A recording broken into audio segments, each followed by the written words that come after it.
The silent shift in family status, 0 to 2 million net worth. Your father asks what you do for a living. You already told him 3 times. He asks again anyway. Somewhere between the second telling and the third, something in his face stopped trying to remember. You don't know it yet, but this exact conversation will repeat itself, word for word, 7 years from now. Except by then, he won't be the one asking questions. You will. Right now, you make $22,000 a year. You share an apartment with 2 roommates who are not your friends, just people who answer the same ad. Your car has close to 200,000 miles on it, and the check engine light has been on so long you've stopped seeing it. At Thanksgiving, your cousin Derek pulls into the driveway in a leased sedan that smells like a dealership, and your uncle whistles low, like Derek just landed a rocket. Nobody whistles for you. You bring a store-bought pie. Nobody asks how work is going, because everyone already assumes they know the answer. Here's a question worth sitting with. Does a family's love for you actually stay flat while your bank balance moves, or is love just another number nobody wants to admit they're tracking? You might already have an answer. You might be wrong. Something shifts. Not in your paycheck, in your posture. You stop announcing what you do for work. You start answering in fewer words. Your mother notices you got quiet, and she blames the city, blames your job, blames anything except the real reason. Rule number 1, the family that stops asking questions isn't losing interest.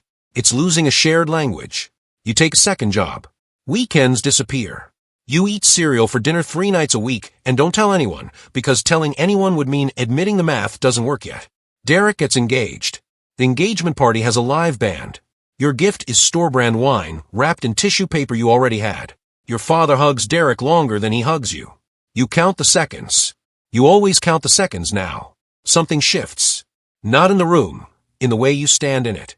You start arriving late to family things and leaving early. Nobody asks why. Rule number 2, invisibility isn't punishment. It's often mercy because nobody has to watch you fail out loud. 3 years pass. Your income crosses $70,000. It's not much, not by the standards of anyone who matters at the holiday table, but it's enough to fix your car, enough to move without roommates, enough to bring a bottle of wine that costs more than $12. Your mother mentions, almost carefully, that you seem to be doing better. She says it like she's testing ice on a pond. You say, yeah, it's fine, and change the subject because you learned a long time ago that comfort invites questions you're not ready to answer. Derek buys a house. Everyone goes to see it. Everyone posts about it. Your father calls it a smart investment, calls Derek sharp, calls Derek the kind of man who gets ahead. You rent a 1-bedroom across town and tell no one the square footage. Something shifts. Not in the house you don't have, in the questions you stop needing answered. Rule number 3, the moment you stop performing for the table is the moment the table stops mattering. If you've made it this far, you already know this isn't really about money. It's about the quiet ledger every family keeps, whether they admit it or not. And if that hits somewhere real, staying subscribed means you'll be here for the levels that come next, the ones most people never talk about out loud. Your income crosses $140,000. You buy a car with cash. Your father asks to see it. He runs his hand along the hood the way he used to run his hand along tools in his garage, careful, respectful, like it might break if he pushed too hard. He says quietly that he always knew you'd figure it out. You don't remind him he never said that before. You just nod. Something shifts. Not in his voice, in what his voice is finally willing to admit. Derek's business slows down. Nobody talks about it directly. It comes out sideways in comments about the market, about bad luck, about things being harder than people expected. You don't gloat. You don't need to. Rule number 4, the family scoreboard doesn't need you to keep it. Somebody always will. 2 years later your net worth crosses $500,000. You stop mentioning numbers at all. Not because you're hiding them, but because you've noticed something uncomfortable. The less you talk about money, the more people around you assume it, and the assumption changes how they treat you before you've said a single word. Your sister asks you for advice on a down payment. She never asked you for advice before. You give it freely, but something in you notes, quietly, that the asking took this long. Something shifts. Not in your bank account, in who calls you first when something goes wrong. You become the person the family calls before the ambulance, before the lawyer, before each other.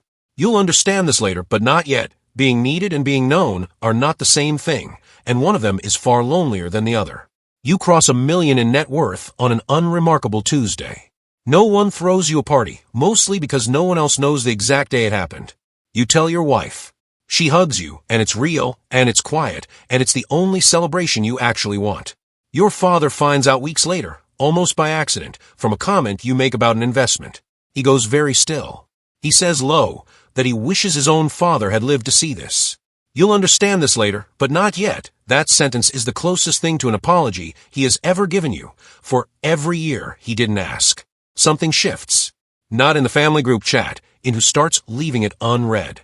You notice you're the one people wait to hear from before making decisions. Your opinion has weight it never had at $22,000 a year. Rule number 5, respect that arrives this late always arrives with a bill attached, and the bill is every year you spent invisible. Derek reaches out. It's been a while. He asks if you'd consider investing in something he's starting. You say you'll think about it, and you mean it, but something has changed in how you listen to him now. Not colder, just clearer. You'll understand this later, but not yet. Forgiveness and forgetting are different, and you've only managed one of them. Your net worth crosses $2 million the same year your son turns 8. You watch him at a family dinner, quiet in the corner, not saying much, and you recognize something in the way the room moves around him without noticing him. Nobody whistles when he walks in with his handmade birthday card. Nobody asks him about his day. You catch your own father's eyes across the table, and for one long second neither of you says anything, because you both know exactly what that silence used to feel like from the other side. Something shifts. Not in your son's chair, in your grip on your own fork. You stand up. You walk over. You sit next to him. You ask him about his day, out loud, in front of everyone, the way nobody asked you for 15 years. Rule number 6, the cycle doesn't end because you got rich. It ends because someone finally decides to look down instead of up. Years from now, someone else will pull into that same driveway in an old car with too many miles on it, carrying a store-bought pie, hoping someone notices. Maybe it's a nephew. Maybe it's someone not born yet. And somewhere at that same table, someone will decide quietly whether to whistle for the leased sedan or to walk over and ask the quiet one how they're really doing.